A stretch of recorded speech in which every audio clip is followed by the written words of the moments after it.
ದೇವರು ಪ್ರತಿಯೊಂದು ವಿಷಯದಲ್ಲಿ ಪ್ರತಿಯೊಬ್ಬರಿಗೆ ಸಹಾಯ ಮಾಡ್ತಕ್ಕಂಥವ್ರಾಗ್ಯಾರ. ದೇವರು ಈ ಲೋಕದಲ್ಲಿ ಯಾಕೋಸ್ಕರವಾಗಿ ಬಂದರ?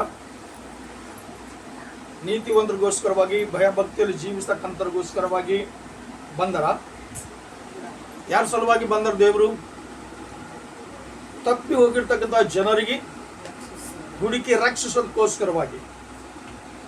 ಯಾರಾದರೂ ಹುಡುಕ್ತಾರೋ, ಯಾರಾದರೂ ಬೇಡ್ತಾರೋ, ಅವ್ರ ಅವಸರಗಳು ತೀರಿಸೋದಕ್ಕೋಸ್ಕರವಾಗಿ ದೇವರು ಈ ಲೋಕಕ್ಕೆ ಬಂದರ.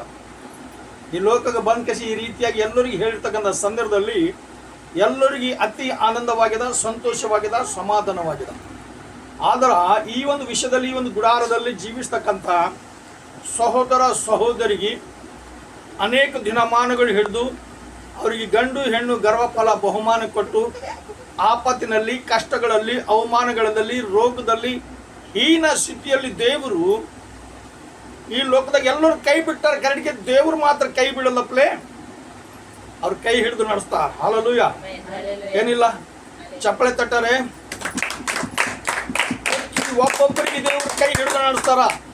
ಇವತ್ತು ನಾವು ಒಂಟರಾಗಿದ್ದೇವು, ನಮಗೆ ಯಾರು ಇಲ್ಲ ಅಂತ ಎಂದಿಗೂ ಭೀ ಅನ್ಕೋಬಾರ್ದು. ಈ ಲೋಕದಾಗಿರ್ತಕ್ಕಂಥ ಜನರು ನಮಗೆ ಮರ್ತು ಹೋಯ್ತಾರ. ಕಡೆಗೆ ದೇವರು ಮಾತ್ರ ಎಂದಿಗೂ ಭೀ ಮರ್ತು ಹೋಗಲ್ಲ. ಅದಕ್ಕೋಸ್ಕರವಾಗಿ ಕೋರಂತ ಇಲ್ಲಿ ಮೊದಲೇ ತಿಮೋತಿಯು 2ನೇ ಅಧ್ಯಾಯದಾಗ 1ನೇ ವರ್ಷದಾಗ ಈ ರೀತಿಯಾಗಿ ಬರೆಯಲ್ಪಟ್ಟಿದ್ದದ. ಏನಂತ ಕಿಸಿ ಬರೆಯಲ್ಪಟ್ಟಿದ್ದದ? ಎಲ್ಲದಕ್ಕಿಂತಲೂ ಮೊದಲು ಮನುಷ್ಯರೆಲ್ಲರಿಗೂ ಏನದ ಅಂತ? 1ನೇ ತಿಮೋತಿ 2ನೇ ಅಧ್ಯಾಯದಾಗ 1ನೇ ವಚನದಾಗ ಈ ರೀತಿಯಾಗಿ ಬರೆಯಲ್ಪಟ್ಟಿದ್ದ. ಇವತ್ತು ಎಲ್ಲರೂ ನಾವು ನೀವು ಪಾಪಿಗಳೇ, ನಾವು ನೀವು ದ್ರೋಹಿಗಳೇ, ನಾವು ನೀವು ದೇವರಿಗೆ ಕೆಲಸಕ್ಕೆ ಬರಲಂತ ಜನರು. ಈ ಕೆಲಸಕ್ಕೆ ಬರಲಂತ ಜನರಿಗೆ ದೇವರು ಪ್ರೀತಿ ಮಾಡಿ ಆತನೊಂದು ಆಧರಿಸಿ, ಆಶೀರ್ವಾದಿಸಿ, ಆತನ ಒಂದು ಸನ್ನಿಧಿಯಲ್ಲಿ ಸೇರಿಸಿಕೊಂಡು ನಮಗೆ ನಡೆಸ್ತಕ್ಕಂಥ ಒಂದು ಸಂದರ್ಭದಲ್ಲಿ ಇಲ್ಲಿ ಪೌಲ ಹೇಳ್ತಾರ, ಇಲ್ಲಿ ಈ ಒಂದು ಊರಿನಲ್ಲಿ ಇರ್ತಕ್ಕಂಥ ಸಹೋದರರಿಗೆ ತಿಮೋತಿ ಏನಂತ ಹೇಳ್ತಾನ ಅಂತ, ಯಾವ್ದ್ರ ವಿಷಯದಾಗ ಹೇಳ್ತಾನ ಅಂತಂದ್ರ, ಈ ಲೋಕದ ಜನರು ಒಬ್ಬರು ಸಲುವಾಗಿ ಒಬ್ಬರು ಪ್ರಾರ್ಥನೆ ಮಾಡಬೇಕು. ಒಬ್ಬರು ಸಮಸ್ಯೆದಾಗಿದ್ದಾರೆ, ಅವ್ರ ಸಮಸ್ಯೆಗಳು ಬಿಡುಗಡೆ ಆಗ್ಲಾಗ ದೇವರಿಗೆ ಆರಾಧನೆ ಮಾಡಬೇಕು, ದೇವರಿಗೆ ಸ್ತೋತ್ರ ಸಲ್ಲಿಸಬೇಕು. ಯಾಕಂದ್ರೆ ಅದರಿಂದ ದೇವರು ಬಿಡಿಸ್ಬೇಕಂತ ಯಾಕೆಂದ್ರೆ ತಿಮೋತಿ ಅಲ್ಲಿರ್ತಕ್ಕಂಥ ಜನರಿಗೆ ಹೇಳ್ತಾರ. ಏನಂಗ ಹೇಳ್ತಾರಂತ? ಎಲ್ಲಕ್ಕಿಂತ ಮೊದಲು ಮನುಷ್ಯರೆಲ್ಲರಿಗೋಸ್ಕರ ದೇವರಿಗೆ ವಿಜ್ಞಾಪನೆಗಳನ್ನು, ಪ್ರಾರ್ಥನೆಗಳನ್ನು, ಮನವಿಗಳನ್ನು, ಕೃತಜ್ಞತೆ ಸ್ತುತಿಗಳನ್ನು ಮಾಡಬೇಕೆಂದು ಬೋಧಿಸುತ್ತೇನೆ. ಹಲ್ಲೆಲೂಯಾ. ಮೊಟ್ಟ ಮೊದಲಾಗಿ ನಾವು ಈ ಲೋಕದಾಗಿರ್ತಕ್ಕಂಥ ಜನರು ನಮ್ಗೆ ಏನೂ ಆಗಿದ್ದಿರ್ಬೋದು, ಪರವಾಗಿಲ್ಲ. ನಮ್ಗೆ ಲಕ್ಷ್ಯ ಕೊಡ್ಲಕ್ಕಿಲ್ಲ, ಪರವಾಗಿಲ್ಲ. ನಮಗೆ ಪ್ರೀತಿ ಮಾಡ್ಲಕ್ಕಿಲ್ಲ, ಪರವಾಗಿಲ್ಲ. ಆದ್ರೂ ಮೊಟ್ಟ ಮೊದಲಾಗಿ ಈ ಲೋಕದಾಗಿರ್ತಕ್ಕಂಥ ಜನರಿಗೋಸ್ಕರವಾಗಿ, ಅವ್ರು ಯಾರೇ ಇರಲಿ, ನಮ್ಮ ಸಹೋದರ ಸಹೋದರಿಯರೇ, ನಮ್ಮ ಅಕ್ಕ ತಂಗಿಯರೇ, ಏನಿಲ್ಲ, ನಮ್ಮ ಪಕ್ಕದಲ್ಲಿ ಹರ ಅಂತಂದ್ರೆ ಅವ್ರು ಯಾರು? ನಮ್ಮವರೇ. ದೇವರಿಗೆ ಧ್ಯಾನ ಮಾಡಲು ಹೋದ್ರು ಬಿ ನಮ್ಮವರೇ, ದೇವ್ರಿಗೆ ಬಿಟ್ಟು ದೂರ ಇದ್ರು ಬಿ ನಮ್ಮವರೇ, ನಮಗೆ ಮಾತಾಡಲು ಹೋದ್ರು ಬಿ ನಮ್ಮವರೇ. ಆ ಜನರಿಗೋಸ್ಕರವಾಗಿ ಇಲ್ಲಿ ತಿಮೋತಿ ಏನು ಹೇಳ್ತಾರ ಅಂತಂದ್ರ, ಎಲ್ಲದಕ್ಕಿಂತ ಮೊಟ್ಟ ಮೊದಲಾಗಿ ಎಲ್ಲರಿಗೋಸ್ಕರವಾಗಿ ಏನು ಮಾಡ್ಬೇಕು? ನಾವು ಮನಸಾರ ನಾವು ದೇವರಿಗೆ ಪ್ರಾರ್ಥನೆ ಮಾಡಬೇಕು, ವಿಜ್ಞಾಪನೆ ಮಾಡಬೇಕು. ಮತ್ತೇನು ಮಾಡ್ಬೇಕಂತ? ಅವರಿಗೆ ಅವ್ರ ಸ್ಥಿತಿಲಿಂದ ಬದಲಾಯಿಸೋದಕ್ಕೋಸ್ಕರವಾಗಿ ನಾವು ಕೃತಜ್ಞತೆ ಸ್ತುತಿ ಮಾಡಬೇಕಂತ. ಅದಕ್ಕೆ ಪೌಲು ಶೈಲಿಗೆ ಜೈಲಿನಾಗ ಹಾಕಿನಾಗ ಅವ್ರ ಕೈಗೆ, ಕಾಲಿಗೆ, ಟೊಂಕಕ್ಕ, ಕೊಳ್ಳಿಗೆ ಸಂಗಡಿಗಳು ಹಾಕಿದ್ರ ನಿಂತಿನ ಜಾಗದಾಗ ಮಧ್ಯರಾತ್ರಿ ವೇಳೆಯಲ್ಲಿ ಎಲ್ಲರೂ ಆನಂದಿಸ್ತಾರ, ನಿದ್ದೆ ಮಾಡ್ತಾರ, ಸಂತೋಷ ಪಡಿತಾರ. ಕಡೆಗೆ ಇವ್ರು ಖಡಿ ನಿಂತಾರ. ಖಡಿ ನಿಂತಿನ ಜಾಗದಾಗ ಏನು ಮಾಡ್ತಾರ?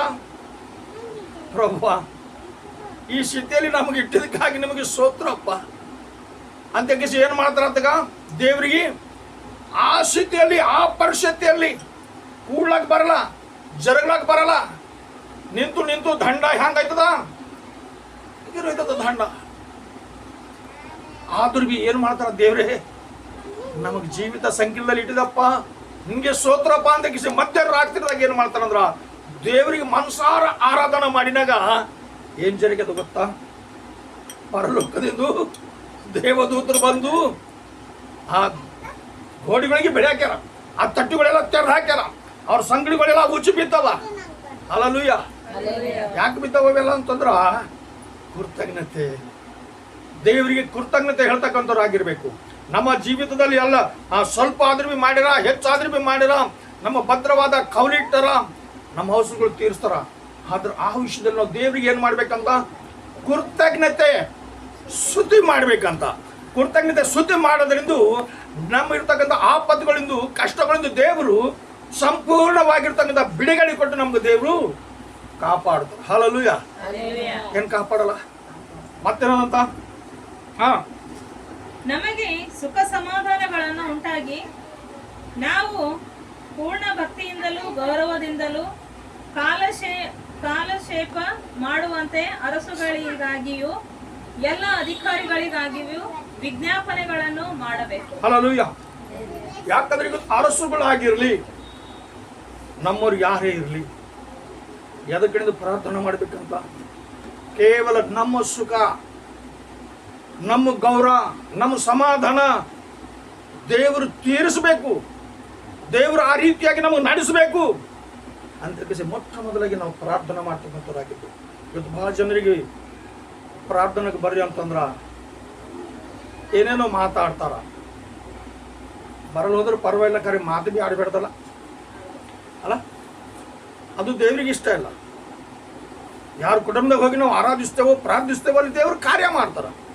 ನಾವ್ರವ್ರಿಗೆ ಏನು ಬಿ ಕೊಟ್ಟು ಬರಲ್ಲವಲ್ಲ ಅಲ್ಲ. ನಾವು ಕೊಟ್ಟು ಬರೋದು ಏನೋ ಅಂತಾರೆ ಪ್ರೀತಿ.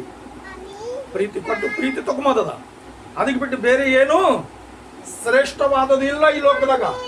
ಅದು ಅದ ಅಂದ್ರೆ ಕೇವಲ ಪ್ರೀತಿ. ಈ ಪ್ರೀತಿ ವಿಷಯದಲ್ಲಿ ಯಾರಿಗೋಸ್ಕರವಾಗಿ ಅಂತ?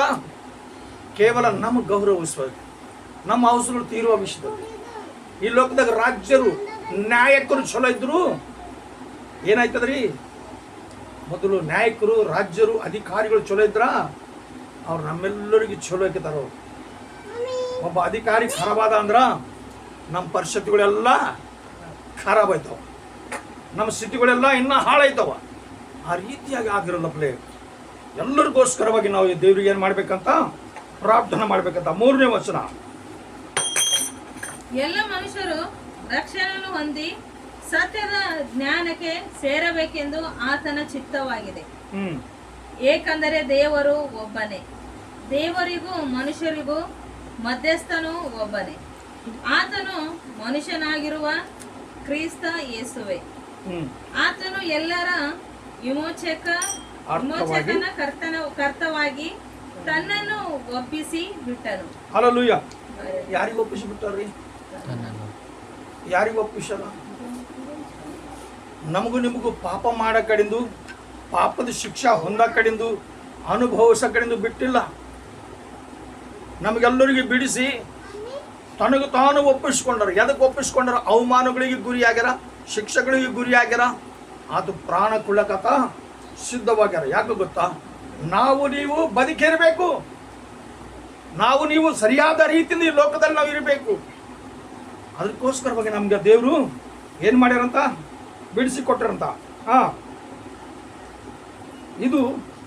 ಇದೇ ತಕ್ಕ ಸಮಯದಲ್ಲಿ ಹೇಳಬೇಕಾದ ಸಾಕ್ಷಿಯು, ಆ ಸಾಕ್ಷಿಯನ್ನು ಪ್ರಸಿದ್ಧಿಪಡಿಸುವುದಕ್ಕಾಗಿಯೇ ನಾನು ಸಾರುವನಾಗಿಯೂ ಅಪೊಸ್ತಲನಾಗಿಯೂ ನಂಬಿಕೆಯಿಂದಲೂ ಸತ್ಯದಿಂದಲೂ ಅನ್ಯ ಜನರಿಗೆ ಬೋಧಿಸುವನಾಗಿಯೂ ನೇಮಿಸಲ್ಪಟ್ಟೇನು. ಹಲ್ಲೆಲೂಯಾ. ಏನ್ ಮಾಡಿರಂತ್ರಿ? ಅನ್ಯಾಯ ಅಂತಂದ್ರೆ ಯಾರು ಅನ್ಯಾಯ ಗೊತ್ತಾ? ದೇವರಿಗೆ ಧ್ಯಾನ ಮಾಡಲು ಅಂತವ್ರು, ದೇವರಿಗೆ ಆರಾಧನೆ ಮಾಡಲಕ್ಕ ಅಂತವ್ರು, ದೇವರಿಗೆ ಕೃತಜ್ಞತೆ ಹೇಳಲಕ್ಕ ಆಗಲ್ಲಂತ ಜನರು. ಏನು ಅವ್ರು ಕ್ರೈಸ್ತರಾಗಿದ್ದಿರ್ಬೋದು, ಅವ್ರು ಏನೇ ಆಗಿದ್ದಿರ್ಬೋದು. ಯಾವಾಗ ನಾವು ದೇವರ ಸನ್ನಿಧಿಯಲ್ಲಿ ಬರಲೇವೋ ಆ ಅನ್ಯರು ಯಾರೋ ಗೊತ್ತಾ? ಯಾರಾದರೂ ಬರಲ್ರು ಅವರೇ. ಇವತ್ತು ನಾವು ಪಾಸ್ಟರ್ ಆಗಲಿ, ಮಾಸ್ಟರ್ ಆಗಲಿ, ಏನೇ ಆಗಲಿ, ದೇವರ ಸನ್ನಿಧಿಯಲ್ಲಿ ದೇವರ ಚಿತ್ತದ ಅನುಸಾರವಾಗಿ ನಾವು ಜೀವಿಸಲು ಹೋದೇವು ಅಂದ್ರೆ ನಾವು ಯಾರು ಗೊತ್ತಾ? ಅನ್ಯರೇ. ಅನ್ಯರಿಗೆ ಅನ್ಯರೇ ಅಂತಾರ ಅಲ್ಲ. ಆ ಅನ್ಯಾಯದಿಂದ ಬಿಡುಗಡೆ ಹೊಂದಲಕ್ಕ ನಾವು ನಿಜವಾಗಲೂ ದೇವರಿಗೆ ಯಾವ ರೀತಿಯಾಗಿ ನಾವು ಕೊಂಡಾಡಬೇಕು, ಯಾವ ರೀತಿಯಾಗಿ ನಾವು ದೇವರಿಗೆ ಸ್ತುತಿಸಬೇಕು. 2ನೇ ಅರಸುಗಳು 4ನೇ ಅಧ್ಯಾಯ 2ನೇ ವರ್ಷದಿಂದ ಓದರಿ.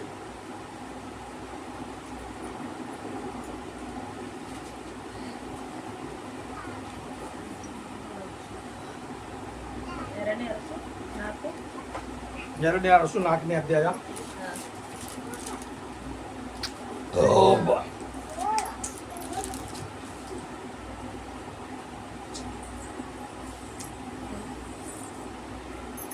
ಎರಡನೇ ವರ್ಷದಿಂದ ಹೋದ್ರಿ. ಎಲಿಷನು ಆಕೆಗೆ, ನಾನು ನಿನಗೇನು ಮಾಡಬೇಕೆನ್ನು ಅನ್ನುತ್ತಿ, ನಿನ್ನ ಮನೆಯಲ್ಲಿ ಏನಿರುತ್ತದೆ ಹೇಳು ಅಂದನು. ಅದಕ್ಕೆ ಆಕೆಯು, ನಿನ್ನ ದಾಸಿಯ ಮನೆಯಲ್ಲಿ ಒಂದು ಮೊಗೆ ಎಣ್ಣೆ ಹೊರತಾಗಿ ಏನೂ ಇಲ್ಲ ಎಂದು ಉತ್ತರ ಕೊಟ್ಟಳು. ಆಗ ಎಲಿಷನು ಆಕೆಗೆ, ಹೋಗಿ ನಿನ್ನ ನೆರೆಯವರಿಂದ ಸಿಕ್ಕುವಷ್ಟು ಬರೀ ಪಾತ್ರೆಗಳನ್ನು ಕೇಳಿಕೊಂಡು ಬಾ. ಅನಂತರ ನಿನ್ನ ಮಕ್ಕಳನ್ನು ಒಳಗೆ ಕರಕೊಂಡು ಬಾಗಿಲನ್ನು ಮುಚ್ಚಿ ಎಣ್ಣೆಯನ್ನು ಪಾತ್ರೆಯಲ್ಲಿ ಹೊಯ್ದು ತುಂಬಿದವುಗಳನ್ನೆಲ್ಲ ಒತ್ತಡಿಗಿಡು ಎಂದು ಹೇಳಿದನು. ಆಕೆಯು ಹೋಗಿ ಮಕ್ಕಳನ್ನು ಒಳಗೆ ಕರಕೊಂಡು ಬಾಗಿಲನ್ನು ಮುಚ್ಚಿ ಅವರ ಮುಂದಿಟ್ಟ ಪಾತ್ರೆಗಳನ್ನೆಲ್ಲ ಎಣ್ಣೆಯ ಹೊಯ್ದಳು. ಪಾತ್ರೆಗಳು ತುಂಬಿದಾಗ ಆಕೆಯು ಮಗನಿಗೆ, ಇನ್ನೊಂದು ಪಾತ್ರೆಯನ್ನು ತಂದಿಡು ಅನ್ನಲು ಅವನು ಪಾತ್ರೆಗಳನ್ನು ತೀರಿದವೆಂದು ಉತ್ತರ ಕೊಟ್ಟನು. ಏನಾಗ್ಯದಂತ? ದೇವರು ಸೇವಕರ ಬಳಿ ಹೋದ್ರ, ದೇವರು ಸೇವಕರ ಬಳಿ ಸಹಾಯ ಮಾಡ್ಲಕ್ಕ ಬೆಳ್ಳಿ ಬಂಗಾರಗಳು ಇರಲು, ದುಡ್ಡುಗಳು ಇರಲು ಬಂದ್ ಕಸಿ ಯಾರಿಗೋ ಜಮಾನತ್ ಆಗಲ್ರು. ಏನಾಯ್ತಾರ? ಕೇವಲ ದೈವ ಸೇವಕರ ಬಳಿ ಹೋದ್ರ ದೈವ ಸೇವಕರು ಏನು ಹೇಳ್ತಾರ ಅಂದ್ರ, ಈ ರೀತಿಯಾಗಿ ನೀ ಮಾಡು ಅಂತ ಹೇಳ್ತಾರ. ಈ ರೀತಿಯಾಗಿ ನೀವು ಮಾಡು ಅಂತ ಹೇಳ್ತಕ್ಕಂಥ ಸಂದರ್ಭದಲ್ಲಿ ಆ ರೀತಿಯಾಗಿ ಯಾರಾದರೂ ಮಾಡ್ತಾರೋ ಅವರು ಅದ್ಭುತವಾಗಿರ್ತಕ್ಕಂಥ ಆಶೀರ್ವಾದಗಳು ಹೊಂದ್ಕೋತಾರೆ. ಏನು ಹೊಂದ್ಕೊಂಬಲ್ಲ? ಈ ಸಹೋದರಿಗೆ ಆಪತ್ತು ಬಂದದ, ಈ ಸಹೋದರಿಗೆ ಕಷ್ಟ ಬಂದದ, ಈ ಸಹೋದರಿಗೆ ಭಯಂಕರವಾಗಿರ್ತಕ್ಕಂಥ ಅವಮಾನದ ದಿನಗಳು ಬಲಿಗೆ ಬಂದವ. ಅಂತ ಸಂದರ್ಭದಲ್ಲಿ ಆಕಿ ಧನವಂತರ ಮನೆಗೆ ಹೋಗಿಲ್ಲ, ಬಡ್ಡಿಲಿಂದ ರೊಕ್ಕ ಕೇಳಕ್ ಹೋಗಿಲ್ಲ, ನಮ್ಗೆ ಯಾರ ಸಹಾಯ ಮಾಡ್ರಿ ಅಂತ ಹೇಳಿ ಕೇಳಕ್ ಹೋಗಿಲ್ಲ. ಒಬ್ಬ ಸೇವಕನ ಬಲ್ಲ ಹೋಗಿ, ನಾ ಏನು ಮಾಡಲಿ, ನನ್ನ ಪರಿಸ್ಥಿತಿ ಹಿಂಗದ ಅಂತ ಕೇಳಿನಾಗ ಆತೇನು ಹೇಳ್ತಾರ ಅಂತಂದ್ರ, ನಿನ್ನ ಮನೆಯಲ್ಲಿ ಏನದ ಅಲ್ಲ, ನಿನ್ನ ಮನೆಯಲ್ಲಿ ಏನದ? ಇದು ನಿಜವಾಗ್ಲು ಎಣ್ಣೆ ಆಗಲಿ ನೀರಾಗಲಿ ನಂಬಲಿ ತಿನ್ನಾಗಾದ್ರ ನಾವು ಒಂದು ಮಳಿಕೆ ಹಚ್ಚಿದೇವು ಅಂದ್ರೆ ಅದಕ್ಕೆ ನಾವು ದಿನ ಏನು ಮಾಡಬೇಕು? ಅದಕ್ಕೆ ನಾವು ನೀರು ಹಾಕಬೇಕು. ನೀರು ಹಾಕಿದ್ರೆ ಅದು ಸಣ್ಣ ಮಳಿಕೆ ಏನಾಯ್ತದ ಗೊತ್ತಾ? ಬೆಳ್ಕೋತಾ ಬೆಳ್ಕೋತಾ ಬೆಳ್ಕೋತಾ ಬೆಳ್ಕೋತಾ ಬರ್ತದ. ಏನು ಒಮ್ಮೆಗೆ ಬೆಳೀತದ? ಒಮ್ಮೆಗಾರ ಬೆಳೆದಲ್ಲ, ಸಣ್ಣದಾಗಿ ಇಟ್ಟು ದೊಡ್ಡದಾಗಿ ಸುಮಾರು ಅದು 3-4 ವರ್ಷ ತನಕ ಅದಕ್ಕೆ ನಾವು ಬೆಳೆಸ್ತೇವಂದ್ರ ಅವಾಗ 4ನೇ ವರ್ಷದಲ್ಲಿ ಅಥವಾ 3ನೇ ವರ್ಷದಲ್ಲಿ ಏನು ಮಾಡ್ತದ ಗೊತ್ತಾ? ಹೂವು ಬೀಳ್ತದ, ಕಾಯಿಗಳು ಹತ್ತವ. ಅದಕ್ಕೆ ನೋಡಿ ನಾವು ಆನಂದಿಸುತ್ತೇವೆ, ಸಂತೋಷಿಸ್ತೇವೆ. ಓಹೋ, ನನ್ನ ಪ್ರತಿಫಲ, ನಾ ಹಚ್ಚಿನ ಗಿಡಕ, ನಾ ಹಾಕಿನ ನೀರಿನ ಪ್ರತಿಫಲ ದೇವ್ರು ನನ್ನ ಕೊಡತ್ತರ. ದೇವರಿಗೆ ಸ್ತೋತ್ರ ಅಂತ ನಾವು ಎಷ್ಟು ಆನಂದ ಪಡ್ತೀವಿ. ಏನು ಪಡೆಯಲು? ಅದು ದೈವ ಸೇವಕರು ಹೇಳ್ತಕ್ಕಂಥ ಮಾತು ಲಕ್ಷ್ಯವಿಟ್ಟು ಕೇಳಬೇಕು. ಅದ್ರ ಪ್ರಕಾರವಾಗಿ ಯಾರಾದರೂ ಮಾಡ್ತಾರೋ ಅವ್ರು ಆಶೀರ್ವಾದಿಸಲ್ಪಡ್ತಾರೆ. ಏನು ಪಡಲ್ಲ?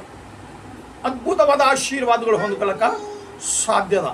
ಈ ರೀತಿಯಾಗಿ ದೇವರ ವಾಕ್ಯದಲ್ಲಿ ನೋಡ್ಬೇಕಾದ್ರ ಯಾವಾಗಾದ್ರ ತನ್ನ ಪರಿಸ್ಥಿತಿ ಬದಲಾಯಿಸಕಂಡು ಏನು ಹೇಳ್ಯಾರ? ಹೋಗಿ ಮಕ್ಕಳಿಗೆ ಒಳಗೆ ತಗೊಂಡು ಬಾಗಿಲು ಮುಚ್ಚಿ ಮೊಟ್ಟ ಮೊದಲಾಗಿ ದೇವರಿಗೆ ಆರಾಧನೆ ಮಾಡಬೇಕು. ಮೊಳಕಾಲೂರಿ ದೇವರಿಗೆ ಸ್ತೋತ್ರ ಸಲ್ಲಿಸಬೇಕು. ತಿರುಗಿ ದೇವರಿಗೆ ಪ್ರಾರ್ಥನೆ ವಿಜ್ಞಾಪನೆಗಳು ಮಾಡಬೇಕು. ಪ್ರಭಾ, ನನ್ನ ಪರಿಸ್ಥಿತಿ ಇದು ಅದ, ನನಗೆ ನೀ ಸಹಾಯ ಮಾಡು, ನನಗೆ ನೀನೇ ಕೈ ಹಿಡಿ, ನನಗೆ ನೀನೇ ಆಧಾರವಾಗಿದ್ದು ಆಶೀರ್ವಾದ ಮಾಡು, ನನಗೆ ನೀ ಬಲಪಡಿಸಪ್ಪ ಅಂತೇಳಿ ಯಾವಾಗಾದ್ರೂ ನಾವು ದೇವರಿಗೆ ಕೂಗ್ತೇವೆ, ಯಾವಾಗಾದ್ರೂ ನಾವು ದೇವರಿಗೆ ಬೇಡುತ್ತೇವೆ, ಅವಾಗ ದೇವರು ನಿಜವಾಗ್ಲೂ ಕೊಡ್ಲಕ್ಕ ಪ್ರಾರಂಭ ಮಾಡ್ತಾರೆ. ಯಾವಾಗ ದೇವರು ಕೊಡ್ಲಕ್ಕ ಪ್ರಾರಂಭ ಮಾಡ್ತಾರೋ ಅವಾಗ ಅದ್ಭುತಗಳು ನಮ್ಮ ಕುಟುಂಬದಲ್ಲಿ ಸಮಾಧಾನಗಳು ಸಂತೋಷಗಳು ನಮಗೆ ಸುತ್ತುಕೊಳ್ತವ. ನಮಗೆ ಬಿಟ್ಟು ಹೋಗಲು ಏನು ಸಾಧ್ಯದ? ಹೋಲಕ್ಕ ಸಾಧ್ಯದ ಅಂತೀರಿ? ಸಾಧ್ಯ ಇಲ್ಲ. ಸುಮಾರು ಇದೆ ಒಂದು 16-17 ವರ್ಷದ ಹಿಂದಿನ ಭಾಗದಲ್ಲಿ ಒಬ್ಬ ಸಹೋದರಿಗೆ ಹೇಳಿನಿ, ಕುಟುಂಬದ ಪರಿಸ್ಥಿತಿ ಹಿಂಗದ ಅಂತಂದ್ರ ನೀ ಪ್ರಾರ್ಥನೆ ಮಾಡುವಂಥದ್ದಿದೆ. ನೀ ಪ್ರಾರ್ಥನೆ ಮಾಡುವಂಥದ್ದಿನಾಗ ಆ ಸಹೋದರಿ ಏನಂದಳು ಗೊತ್ತಾ? ಸಣ್ಣ ಸಣ್ಣ ಮಕ್ಕಳವ, ನನಗೆ ಪ್ರಾರ್ಥನೆ ಮಾಡಿಕೊಡಲು ಅಂದಳ. ಪ್ರಾರ್ಥನೆ ಮಾಡಿಕೊಡಲು ಅಂತಂದ್ರೆ ಏನಂದಿನ ಗೊತ್ತಾ? ಆ ಮಕ್ಕಳಿಗೆ ನೀನು ಅಡಿಗೆ ಮಾಡಿ ಹೊಟ್ಟೆ ತುಂಬ ಉಣಿಸಿ ಬಿಟ್ಕೊಡು. ಸ್ವಲ್ಪ ಸಮಯದಾಗೆ ಅವರಿಗೆ ಕಣ್ಣು ತುಂಬ ನಿದ್ದೆ ಬರ್ತದ. ಆ ಮಕ್ಕಳು ಮಕ್ಕೊಂಡಿನ ಮೇಲ ನಿಮ್ಮ ಮನಸಾರ ಮೊಳಕಾಲೂರಿ ದೇವರಿಗೆ ಆರಾಧನೆ ಮಾಡು. ನಿನ್ನ ಸಮಸ್ಯೆಗಳೆಲ್ಲ ದೇವರಿಗೆ ಹೇಳ್ಕೊ. ಆ ದೇವರಿನ ಪ್ರಾರ್ಥನೆ ವಿಜ್ಞಾಪನೆಗಳು ಕೇಳಿ ನಿನ್ನ ಸ್ಥಿತಿಗತಿಗಳು ಬದಲಾಯಿಸ್ತಾರ. ನಿನ್ನ ಪ್ರತಿ ಅವಸರಗಳು ತೀರಿಸ್ತಾರ. ನಿನ್ನ ಕುಟುಂಬದಾಗ ಸಂತೋಷ ಮತ್ತು ಸಮಾಧಾನ ಉಂಟು ಮಾಡ್ತಾರಂತೆ ಕೆಸಂದ್ರೆ ಹೇಳಿರ್ತಕ್ಕಂಥ ಸಂದರ್ಭದಲ್ಲಿ ಆ ಸಹೋದರಿ ಏನು ಮಾಡಿಲ್ಲ ಗೊತ್ತಾ? ಎಷ್ಟೋ ಸಮಸ್ಯೆಗಳು, ಎಷ್ಟು ಅಪಾಯಗಳು, ಎಷ್ಟು ಕೇಡುಗಳು ಬಂದರೂ ಬಿ ತನ್ನ ಮಕ್ಕಳಿಗೆ ಅದೇ ರೀತಿಯಾಗಿ ಹೇಳಿನಪ್ಲೆ ಮಾಡಿ ಇವತ್ತು ನಿಜವಾಗಲೂ ದೇವರ ಸನ್ನಿಧಿಯಲ್ಲಿ ಒಂದು ಉನ್ನತ ಸ್ಥಿತಿಯಲ್ಲಿ. ಅದಕ್ಕೆ ಕಾರಣ ಏನು ಗೊತ್ತಾ? ಅವ್ರ ಪ್ರಾರ್ಥನೆ. ನಾವು ಮಾತ್ರ ಏನು ಮಾಡಿಲ್ಲ, ನಾವು ಮಾತ್ರ ಏನು ಕೊಟ್ಟಿಲ್ಲ. ನಾವು ಹೇಳಿದ್ದು ಒಂದೇ, ದೇವರಿಗೆ ಪ್ರಾರ್ಥನೆ ಮಾಡು. ಯಾವಾಗಾದರೂ ದೇವರಿಗೆ ಪ್ರಾರ್ಥನೆ ಮಾಡಿರೋ ಇವತ್ತು ಅವರು, ಅವ್ರ ಕುಟುಂಬ, ಅವ್ರ ಮಕ್ಕಳು ಒಂದು ಅದ್ಭುತವಾದ ಆಶೀರ್ವಾದಗಳು ಹೊಂದ್ಕೊಂಡು ದೇವರಿಗೆ ಮಹಿಮೆ ಪಡಿಸ್ತಾರೆ. ಹಲ್ಲೆಲೂಯ. ಏನಿಲ್ಲ, ಆ ರೀತಿಯಾಗಿ ದೇವರಿಗೆ ಮಹಿಮೆ ಪಡಿಸ್ಬೇಕಾದ್ರ ನಾವು ಈ ರೀತಿಯಾಗಿ ಹೇಳಿದ ಮಾತ್ರ ಮಾಡ್ಲಿಕ್ಕೆ ಸಿದ್ಧವಾಗಬೇಕು. ಹೇಳಿ ಹೊಸ್ತ. ತರುವಾಯ ಆಕೆಯು ದೇವರ ಮನುಷ್ಯನ ಹತ್ತಿರ ಬಂದು ನಡೆದದನ್ನೆಲ್ಲ ತಿಳಿಸಿದಳು. ಅವನು ಆಕೆಗೆ ಹೋಗಿ ಎಣ್ಣೆಯನ್ನು ಮಾರಿ ಸಾಲ ತೀರಿಸು, ಉಳಿದ ಹಣದಿಂದ ನೀನು ನಿನ್ನ ಮಕ್ಕಳು ಜೀವನ ಮಾಡಿರಿ ಅಂದನು. ಹಲ್ಲೆಲೂಯ. ಏನು ಮಾಡ್ಬೇಕಂದ್ರಿ? ತನ್ನ ಮಕ್ಕಳಿಗೆ ಇದ್ದಿನ ಹಣ ಎಣ್ಣೆ ಮಾರಿ ಎಲ್ಲ ಸಾಲದ ಬಿಡುಗಡೆ ಹೊಂದಿ ಉಳಿದಿರ್ತಕ್ಕಂಥ ಎಣ್ಣೆ ಏನು ಮಾಡಬೇಕು?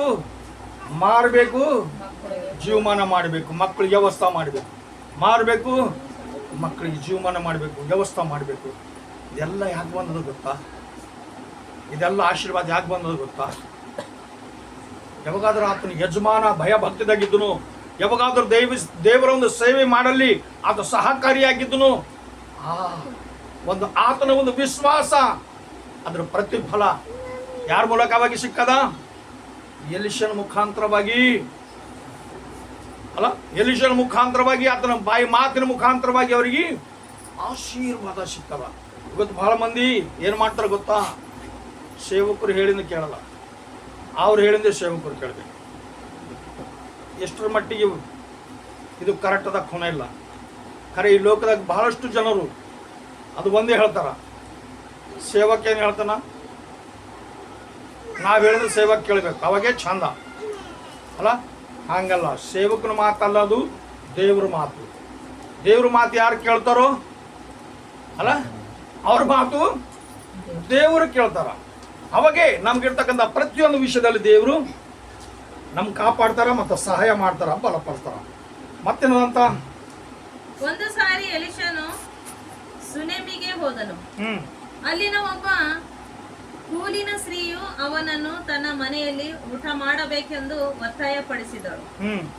ಅಂದಿನಿಂದ ಅವನು ಆ ಮಾರ್ಗದಿಂದ ಹೋಗುವಾಗೆಲ್ಲ ಆ ಮನೆಯಲ್ಲೇ ಊಟ ಮಾಡುತ್ತಿದ್ದನು. ಹಲ್ಲೆಲೂಯ. ಯಾಕಂದ್ರೆ ದೇವರು ಸೇವಕರಿಗೆ ಯಾರಾದರೂ ಒಂದು ತಮಗೆ ನೀರು ಕೊಡ್ತಾರೋ ಅದರಿಂದ ಬರ್ತಕ್ಕಂಥ ಪ್ರತಿಫಲ ತಪ್ಪಲ್ಲು ಅಂತಾರ. ಏನು ತಪ್ಪದ? ಆಕೆಯಾರ ಏನು ಮಾಡ್ತಾಳೆ ಗೊತ್ತಾ?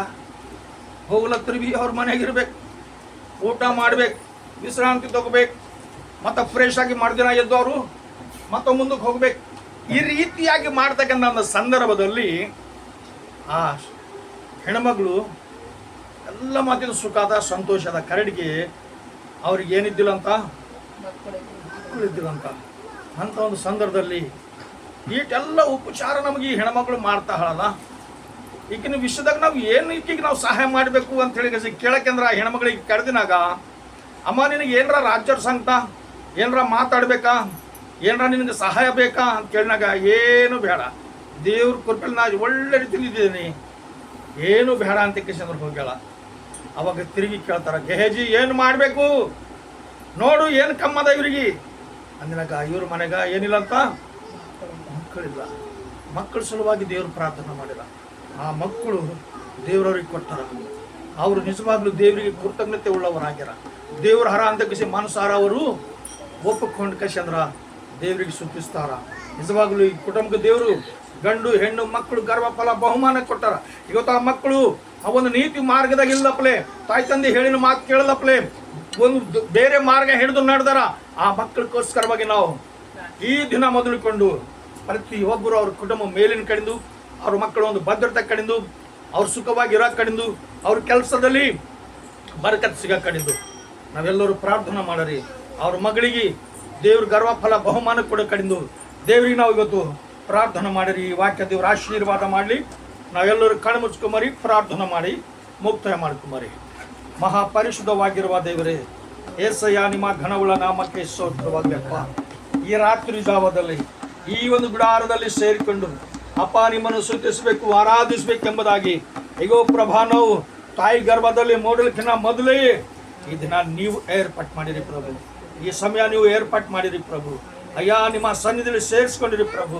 ನಿಮಗೆ ಸ್ತೋತ್ರವಾಗಲಿ ಅಯ್ಯ. ಈಗೋ ಪ್ರಭಾ ಅದ್ಭುತವಾದ ರೀತಿಯಲ್ಲಿ ವಾಕ್ಯದ ಮೂಲಕವಾಗಿ ನೀವು ಮಾತಾಡಿರಯ್ಯ, ನಿಮಗೆ ಸ್ತೋತ್ರವಾಗಲಿ ಅಯ್ಯ. ಈಗೋ ಪ್ರಭಾ ಈ ವಾಕ್ಯ ಈ ಗುಡಾರದಲ್ಲಿ ಕುಂತಿರ್ತಕ್ಕಂಥ ಪ್ರತಿ ಸಹೋದರ ಸಹೋದರರಿಗೆ ಒಂದ್ ವೇಳೆ ಅರ್ಥ ಆದ್ರ ಈಗ ಪ್ರಭಾ ವಾಕ್ಯದ ಪ್ರಕಾರವಾಗಿ ನಡಿಬೇಕಂತ ಇಷ್ಟ ಇದ್ರ ಈಗ ಪ್ರಭಾ ಅವ್ರ ಇಷ್ಟಗಳನ್ನ ನೆರವೇರಿಸುವ ದೇವರು ನೀವಾಗಿದ್ರಿ.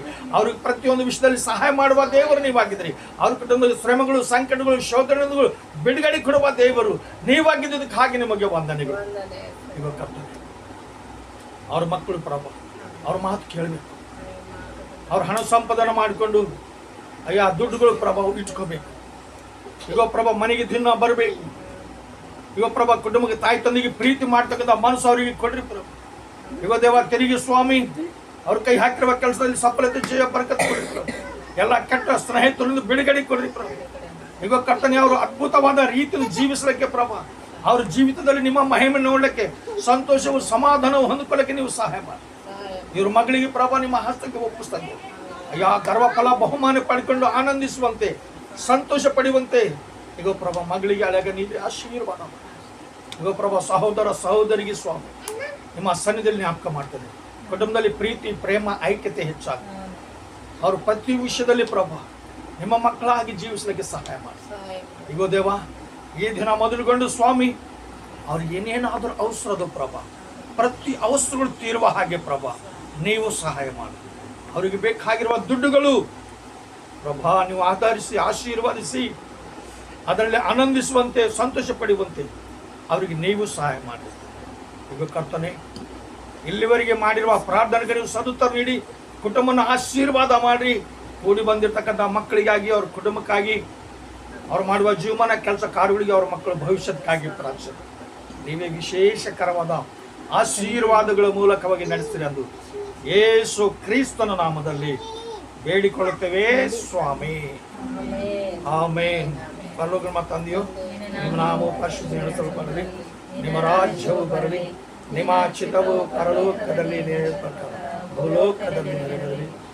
ನಮ್ಮನ್ನ ಇವತ್ತು ನಮಗೆ ದಯಪಾಲಿಸಿ, ನಮಗೆ ತಪ್ಪು ಮಾಡಿದರೆ ನಾವು ಕ್ಷಮಿಸುವಂತೆ ನಮ್ಮ ತಪ್ಪುಗಳನ್ನು ಕ್ಷಮಿಸಿ, ನಮ್ಮನ್ನು ಶೋಧನೆಗೆ ಸೇರಿಸದಕ್ಕೆ ತಪ್ಪಿಸಿ, ಯಾಕಂದರೆ ರಾಜ್ಯವು ಬಲವು ಮಹಿಮೆ ಸದಾಕಾಲವೇ ಸ್ವಾಮಿ, ಆಮೆನ್. ಈಗ ನಮ್ಮ ತಂದೆಯಾದ ದೇವರ ಕಿರಿತು, ಯೇಸು ಕ್ರಿಸ್ತನ ಪ್ರೀತಿಯು, ಪರಿಶುದ್ಧಾತ್ಮ ದೇವರ ನೀತಿ ಸಾಹಸವು ನಡೆದ ಮಕ್ಕಳೊಂದಿಗೂ, ಕುಟುಂಬದೊಂದಿಗೂ, ಅವಸರದೊಂದಿಗೂ, ಆರಿಗ ಭಾಗ್ಯದೊಂದಿಗೂ, ಆಯುಷ್ ಕಾಲದೊಂದಿಗೂ ಸದಾ ಕಾಲ ನಡೆದಿರಲಿ ಸ್ವಾಮಿ, ಆಮೆನ್.